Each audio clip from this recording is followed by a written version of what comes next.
You know what sucks sometimes? Taking a step back because of choices, or there's a change in capacity in an area that you thought you were doing really well in. Some of you may relate to this, right? So sometimes we have to say no to opportunities, but we really, really wanted to say yes, but because we didn't have margin financially, emotionally, with our energy, we have to say no to something and take a step back. That's difficult, isn't it? Sometimes we have to accept that what we are able to handle is no longer what we can handle, right? So we used to be able to do things up to this level, and then life happens, and then it's this level, then more life happens, and then it's this level. But mentally we're thinking, we're up here, baby. But the capacity's down here, right? We've been there. You want to do it, but you have to take a step back because of that. Or sometimes we have to cut back because we just overcommitted. We said yes, yes, yes, yes, and then you realized, okay, 130% of my energy has been invested into things that I can no longer do anymore. So we have to cut back just because we overcommit. That is hard. That sucks when those sort of things happen. What's more difficult, and what really, really sucks sometimes, is that sometimes we have to take a step back because there's a change in our circumstances that it was someone else's decision that led to it. Perhaps we got removed from a team or a role because the leadership restructure happened and you didn't choose it, but it happened to you and suddenly you're not doing the job you wanted to do anymore. For some of us, a relationship status changes because that person pulls away even though we want to make it work. Or perhaps we lose the trust of somebody else, not because of what we did, but because of what someone else chose to do and how it made us look. That's really, really difficult. So when we take a step back, and that's what we're going to look at today, is taking a step back. When it's because we just don't have capacity, or when other people make decisions that impact us, that's hard. And we're going to have a deep unpack of that today. But sometimes when you and I step back from something, it's because of really positive, good reasons. What's really cool is that sometimes we have to take a step back from a role, a situation, a relationship, a position, because it's just sucking the life out of us. It's just making us be distracted. And ultimately, it's not where we want to be. And we recognize and go, you know what? I don't have to engage in that space. I can take a step back because I know what's best for me, and being in that space is not best for me. This could look like a couple of things. Maybe you're stepping away from a role that's feeding the ego, but it's starving your soul. And you go, you know what? I have margin. I can step back into something that fits me better. Maybe you can step back and say no to the constant busyness, and you can say yes to health and family and having healthy relationships, investing in your faith, whatever it may be. There's something about when we step back and we can choose peace, alignment, and purpose over the approval of others. That's a really great place to be. So taking a step back can be hard. It can be soul crushing, but sometimes it can be completely freeing. It all depends. Who made the call? Was it you or someone else?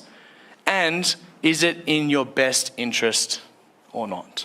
So today we're going to be looking at how to navigate the season of stepping back, which some of you may be in. But to catch you up, in case you weren't here for week 1 and week 2, this is where we've been in our series so far. So the series is called Summer at LBC, where we're looking at 3 phases of life that we go through. Starting something new, continuing on, and stepping back. In week 1, we just looked at what the 3 phases are and how they work together. And we looked at this idea that through every phase of life, we need community. We need people around us to be able to navigate the different transitions and different seasons that we go to. So that was week 1. Then last week, we spent time in week 2 looking at, for those of us who are starting something new, New Year's resolution, new goal at workplace and the family. So you were starting something new, or perhaps you were continuing on. We looked at, well, how do we navigate those spaces? How do we make sure that we step through those spaces well, especially because sometimes when we're starting something new or we're continuing on in a direction that is good for us, sometimes we get lack of support and sometimes we face active opposition. That will never work. Why are you still doing that? Why are you investing your time, your money, your resources that way? When your family's saying, no, don't spend it over there, spend it over here. Or your friends are saying, don't do that. That doesn't make sense. But when you know that it's good for you, and you know that it makes sense for your direction in life, your relationship with the people around you, and your commitment to following God if you're a Jesus follower, then staying strong in those seasons is important. And that's what we looked at last week. And today we're going to finish off looking at stepping back. How do we let go, whether it's our choice or perhaps because it was someone else's choice. So over the series, we've been traveling with Paul. Paul is an apostle, which just means he went around and planted churches and told people about Jesus. And one of the churches that he planted was a church in Thessalonica. And he wrote some letters to them to encourage them. And we call it, the two letters that we have, 1 and 2 Thessalonians, because one was first and the second one was second, Well, how do we not confuse the letter to the Thessalonians? Let's number them out, 1 and 2. There we go. Make it nice and simple. Just no confusion. Just make sure they're numbered. So anyway, broad strokes. We looked a bit more last week at Paul. If you want to go and check out last week's message, we looked a bit more in depth at some of his movements. But broad strokes, Paul went and planted a church in Thessalonica.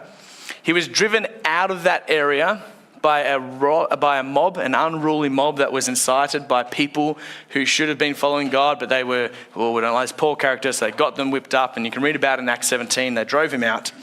And basically, Paul has been pushed out of the area, but he hears a good report of what's going on, so he's writing them letters to encourage them, to build them up, to say, keep going. What you're doing is good stuff. So, before we get to what Paul has today to say to us who are stepping back, we're going to have a look at some words of his. Let's just lean into what it means around the season of stepping back, and then we're going to have a look at Paul's words and how they can encourage you in this current season. If this is you are in a season of stepping back, maybe Paul has some wisdom that can help you in your current day. So, let's go through the 2 ways of stepping back. As I said before, positive. Sometimes stepping back is a good thing. Some of you right now are in the privileged position of being able to say no to some things in your life to make a better way forward for your life. So, this is a positive season of stepping back for you. The only thing you really need, to be honest, is the boldness to follow through with your plan. You need some of that, okay, I know the way forward. I know who I have to say no to. I know what I have to say no to. And now I just need the courage to actually do it. So if you're stepping back right now, it may look like some of these things. If you are actively choosing to step back for a better outcome in your life, it could look like this. Perhaps you are choosing in the next season or in this season right now to not respond immediately or perhaps at all to conversations that pull you into drama. You see the text message, you see the phone call, you get the email, we need to have a conversation, and you look at it and you go, you know what? I know if I jump on this right now, I'm just going to get sucked in to whatever it is going on. So I'm just going to hit pause, or perhaps maybe not even respond, because that drama wave will keep going. I won't be a part of it. Maybe that's you, and you're just going to give yourself some peace and some permission to step back from that. Maybe you are in a season of stepping back and thinking, you know what? This year I'm going to attend fewer social events that are just going to lead to conflict and negativity. Because there are some invitations you get and you go, I know if I go there and I know who's going to be there and what, it's just going to pull me into a headspace that I don't want to be a part of. So it's okay in this current season just to say, you know what? No for me. Perhaps you're going to reduce work hours so you can be present with your kids in the evening, or reduce your work hours so you can be present for a friend, or through maybe someone's going through a tough season in your life right now and you know you've got some capacity to step back from work and be there for them. Or maybe you're going to move to a different position at work that pays less, but it gives you the mental breathing room to actually have a life and to be happy with who you are and who you are becoming. Or perhaps in this season, you're just going to say no to a good opportunity because you know that there is a priority in your life that God's given you that you just can't say yes to that. It's going to take you away from what God's giving you in this time. So in these cases, there's joy, there's excitement. You're making room for what truly matters. And that is so cool because you are removing the things that are going to be in your way. And that is exciting. And as I said before, this is a privileged position. What this means, if you're in this current season, is that you have margin of some kind. That might be financial, that might be emotionally, that could be in how you get to choose to use your time. You have some sort of self-determination that you can say yes to some things and no to other things. And for those of you who are in that current season, you just need to identify what is it that's blocking you from where you believe God's calling you to be. Then you need to commit to a plan. And then you need to find a way to celebrate that. Maybe when you're looking at socials, you see pictures from that party and you just celebrate, I'm not there because I'm getting a message from someone at that party and the drama's beginning and I'm not even involved. I have peace because I'm not involved in that situation. Or perhaps you get to celebrate by going, you know what, I looked at my bank account today and there was a little less maybe, but man, I do not feel like a weight is tied to my ankle and I'm getting sucked down. I exit my work week and I actually have joy and time to spend with my loved ones. I'm not just like, oh, I've got to go back to work tonight or do more. But that is a privileged position. You have some margin. But for those of you who are doing that, we celebrate with you and we recognize that and say, keep going, commit to the plan, make a plan, commit to it, do it. So that's the positive season of stepping back. And that's the one we all love, right? Yes, I've got margin. I can say no to that to say yes to what's better. We all love that one. But for some of us, and in fact, most of the time when it comes to this idea of stepping back, it seems like this is the one that gives us the most anxiety. Sometimes we have to step back and it wasn't even our choice. We didn't want it. If we had been the one in charge, we would have done it differently. And we are the one that are affected by it. We are affected because someone made a choice. And you and I bear the consequences. A couple of ways that this may look. Perhaps a relationship changes or ends because someone else chooses distance even though you were committed to reconciliation. You wanted it to work, but they said, I'm out. Perhaps opportunities have been taken off the table because someone else's change in direction, failure to commit to doing what they said they were going to do. Something happened, there was an opportunity you were looking forward to, but because of their decision, you no longer have that opportunity to step into. Or perhaps you're forced to pause a plan or dream because someone else didn't keep their commitment. Maybe you have to say, wow, I can't do what I'd planned to do because of them and their choice. It wasn't within your control, and because of that, you're now entering a season of grief and loss. And what makes this journey particularly hard is that you see where you wanted to be, but you can't get there. And it hurts because it wasn't your fault.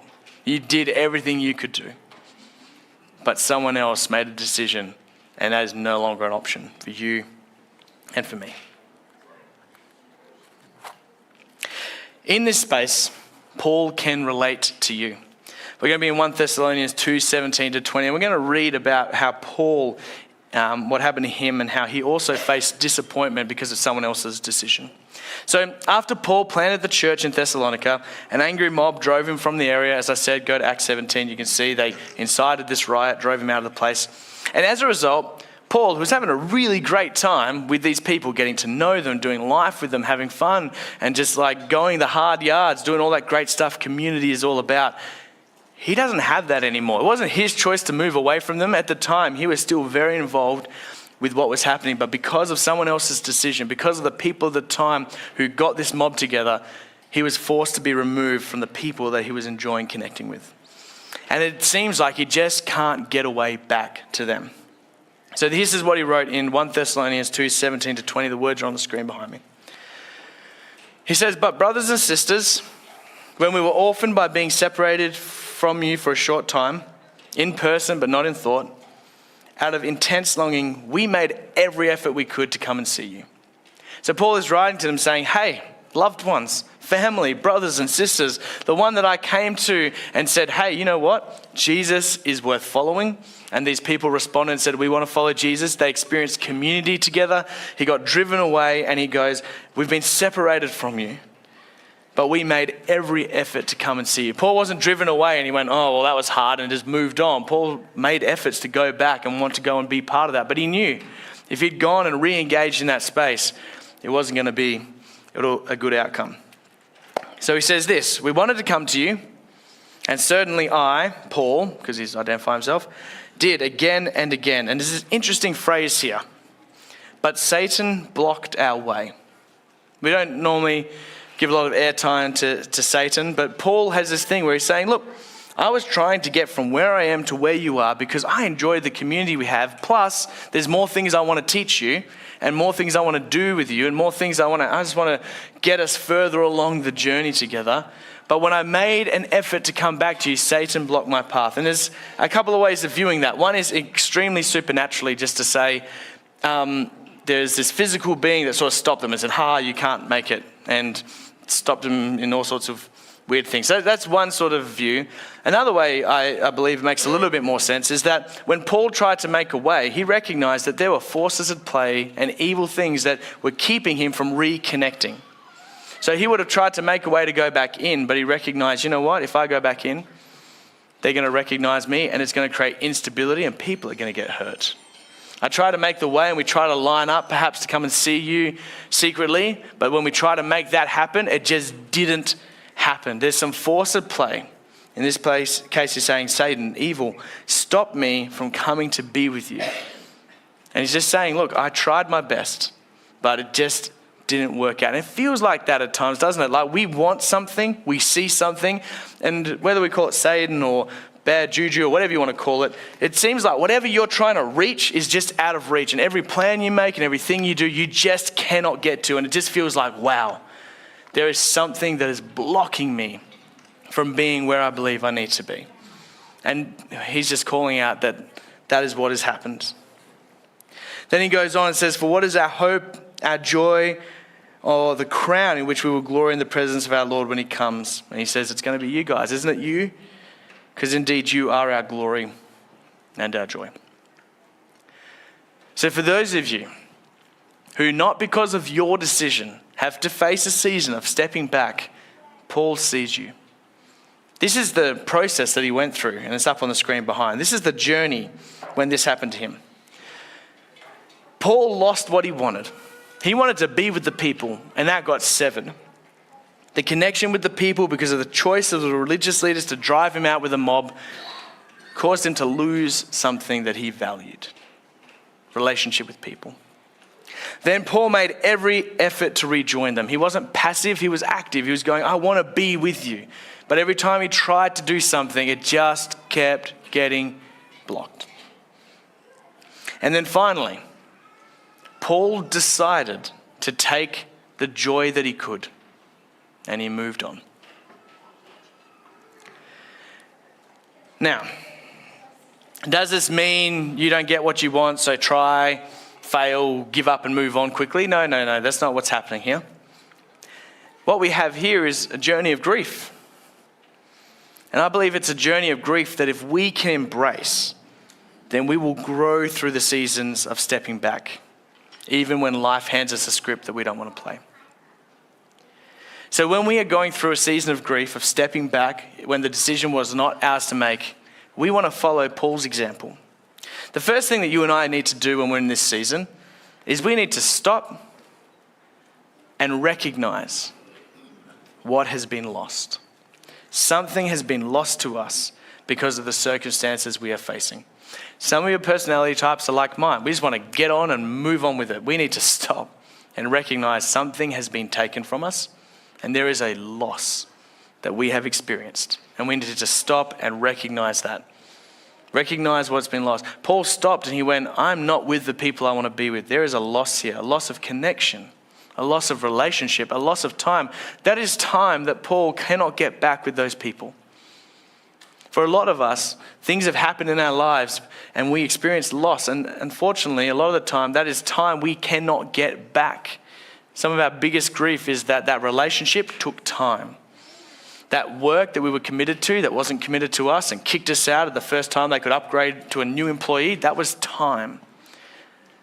That friendship we invested in that they turned around and said, stuff you, I'm out, that was time.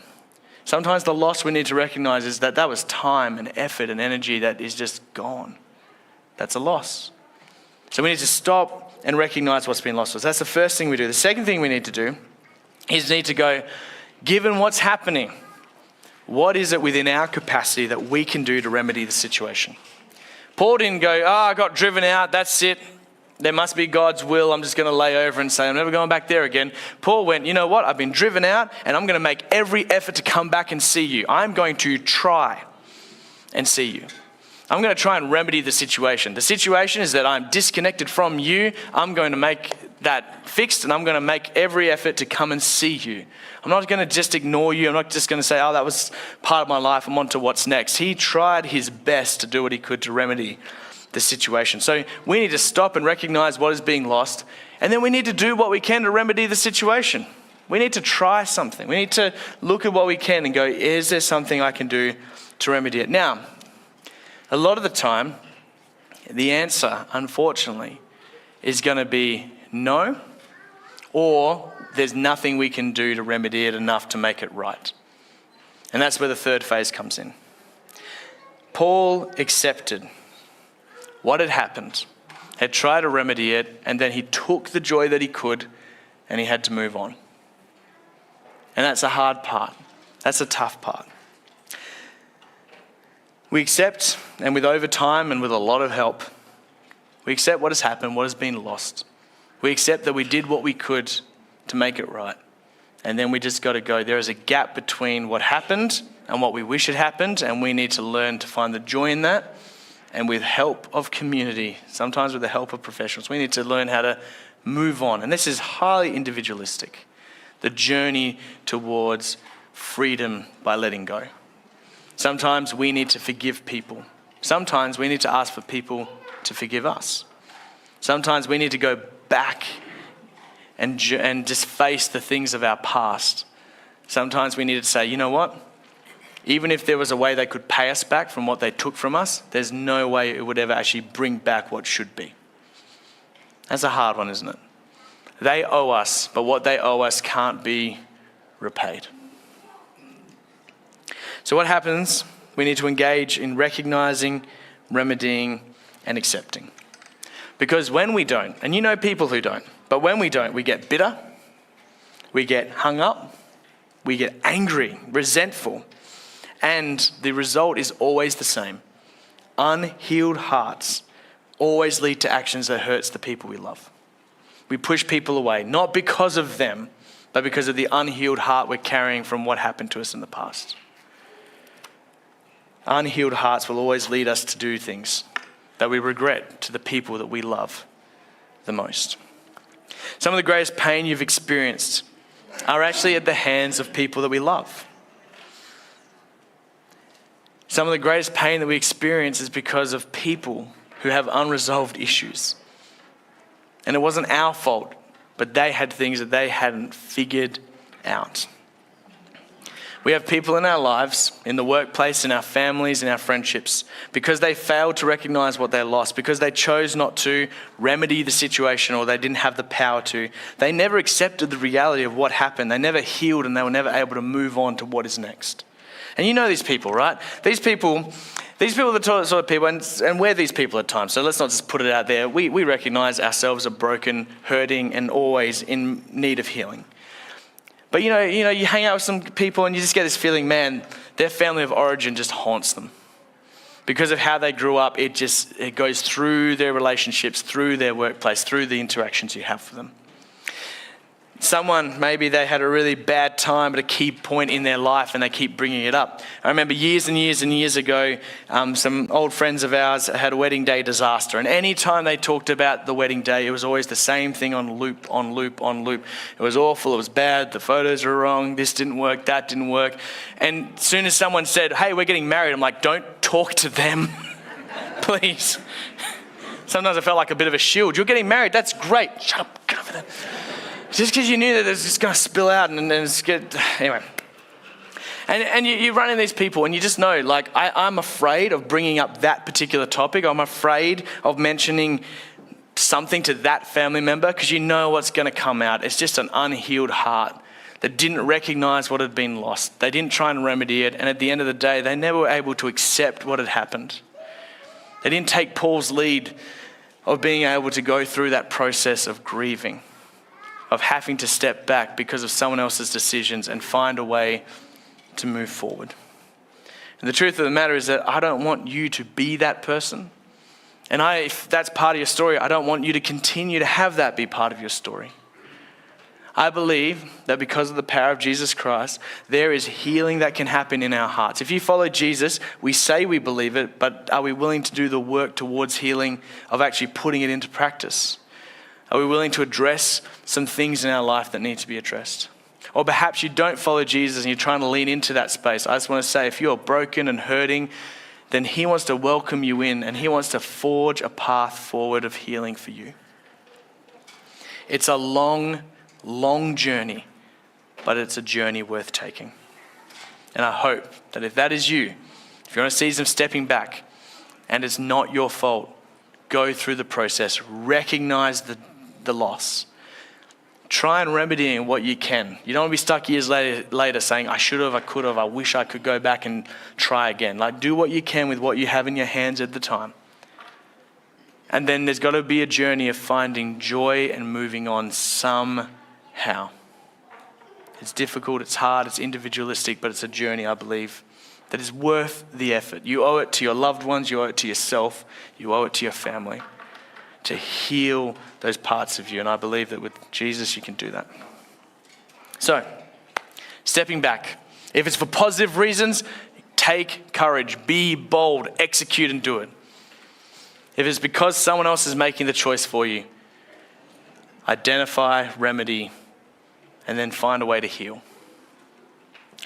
So, whatever season you're in, whether you're starting something new, continuing on, or stepping back, I really do pray that 2026 is going to be a year which you can navigate that well. And I hope you take some courage from Paul over the journey we've had with him. And I look forward to going through this journey with you over the next year. I'm going to pray a short prayer for us all, and then we can go and have some ice cream. So if you would, let's bow your heads and let's say a short prayer. Lord God, we ask you to walk with us in every season of life. Through highs and lows, through mountaintops and valleys, be present with us. In Jesus' name, amen.